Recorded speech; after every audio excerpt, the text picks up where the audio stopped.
Hey everyone.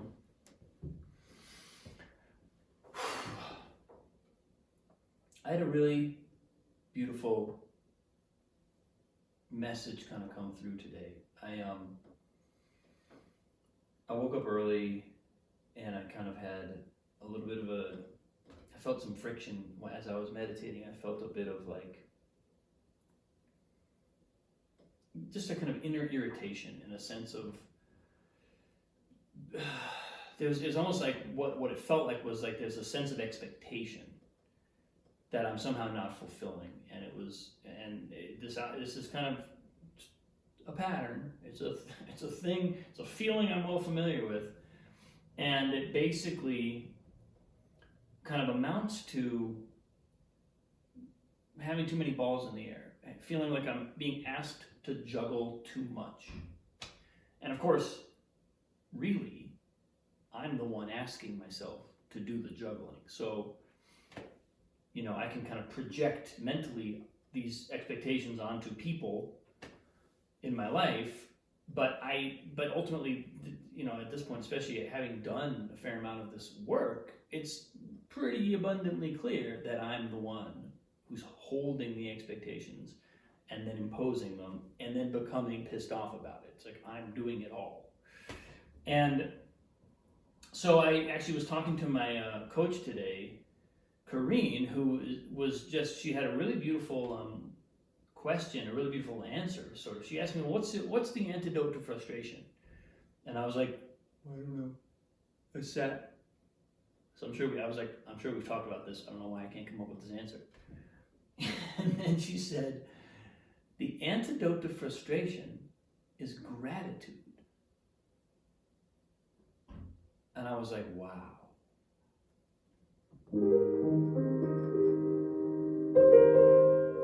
The antidote to frustration is gratitude.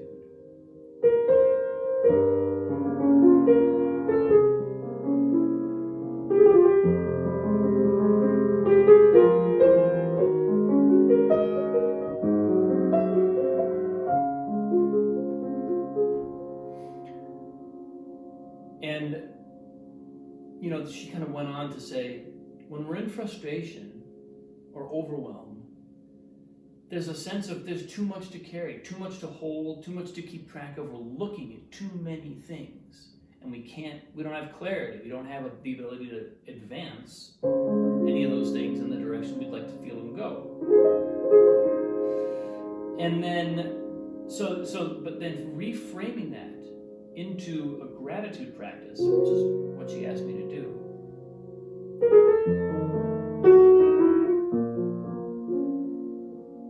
It's like it immediately takes my focus off of all the shit I'm supposed to be doing and puts it on all the things that are amazing, already amazing in my life.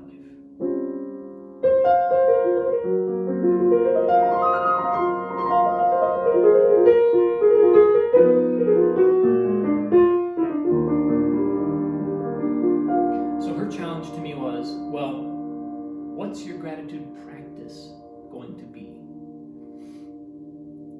And I reflected on that a bit, and immediately what came through was something that I remembered, and something that I've been kind of working with ever since I met Madeline Bruiser, my new amazing piano teacher. She gave me a practice. In fact, it was before I even met her. I had done this exercise with her, where it's a reflection upon three things. And it's basically the first thing you reflect upon is your musical lineage. All the people who've ever informed us musically, me musically, my own personal musical lineage, and then, because of the nature of musical study, anybody I've studied with is going to have their own lineage. And each person kind of opens out until there's an incredibly expansive network of people whose influence has somehow, through a direct line, impacted me, which is amazing to feel. The second thing is reflect on our own inherent goodness. What brings me to the music every day? What brings me to the practice every day? My own inspiration, my own talent, my own dedication, my own practice, and then reflect on the inherent goodness of our audience, which is all the people who receive our gift. And this is a practice that Madeline gave us, the group, as a way of opening ourselves into the process of giving music. In other words, like right before a performance, we might go through this practice, this short kind of meditation, reflection, and just feel these various dimensions of our relationship to music to anchor us in really why we're here. And what I noticed when I was thinking about my gratitude practice today,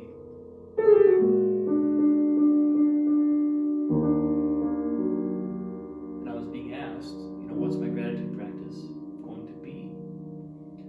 I realized that as soon as I think of my musical lineage, as soon as I think about all the people who've had an influence on me, all the people who've given me their gift,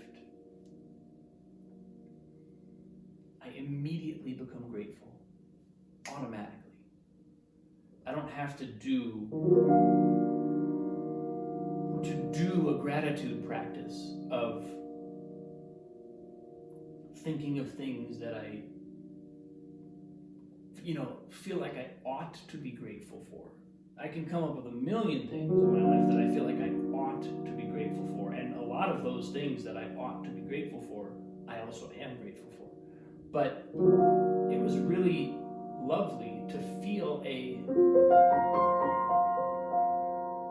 that I could tap immediately into something that gives me that feeling without any effort, without any having to think about it. Just realizing when I think about the people who've had an influence on me musically, everybody from my dad and my mom and my grandmother, immediate family, all the way to teachers I've met halfway across the world, and people who've I've never even met. They've just been inspirations to me.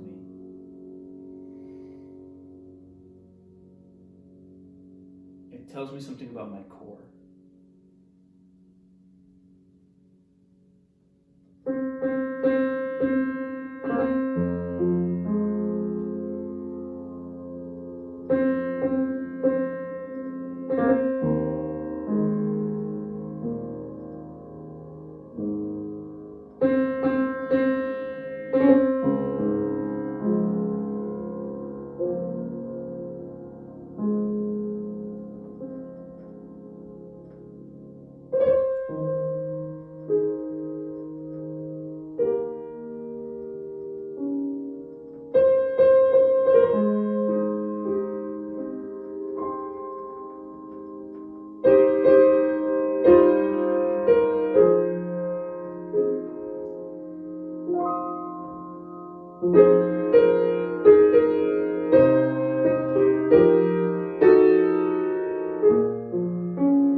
I think, one thing that I'm personally working on is taking emotions like frustration, overwhelm, whatever my particular pattern of egoic resistance to what is happens to be, and turning those things into the portal, into the entryway, into the sort of like the key to unlock the next phase of my own life, because I know that those things are so much, they're a sign of something about to change. I talk about this in so many of my posts. The resistance is the obstacle is the gift. The obstacle is actually the thing. But we need a strategy for that. We need to kind of know ourselves, and we need to have a way of leveraging this thing that feels like something negative and turning it into the positive thing. And I think that's where my practice is right now. And I'm offering that as something for all of us to reflect on. But that sense of that was really key today to realize, gratitude is the antidote to frustration. It's not clarity. I mean, clarity helps too. It's not organization. It's not getting more. I mean, any amount of work that can be done to prevent overwhelm in any of the ways that we might organize our lives, to have a little bit more sense of command, are obviously going to help. But noticing that gratitude is kind of like the master key in that equation was big. And now formulating a practice, and then recognizing through formulating a practice what it is that naturally resonates within me in that way. What it is that I don't have to manufacture gratitude or even really go searching for it. When I think about the people who served me musically, everything I've learned, and because that gratitude also empowers me. It doesn't feel like I'm humbly bowing in gratitude. It feels like I'm so honored to be carrying that, and I can't wait to pass it on.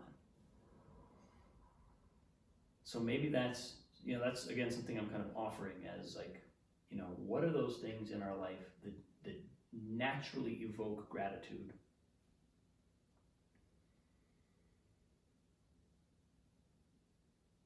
And allowing ourselves as a practice to spend some time there, looking at that, receiving the gratitude from within ourselves.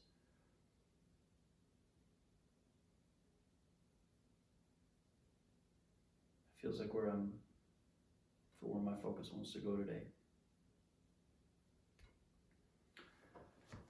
I'm at my parents' house, in case you can't tell. This is their piano. And thanks for joining me. Thanks for watching. Much love to you all.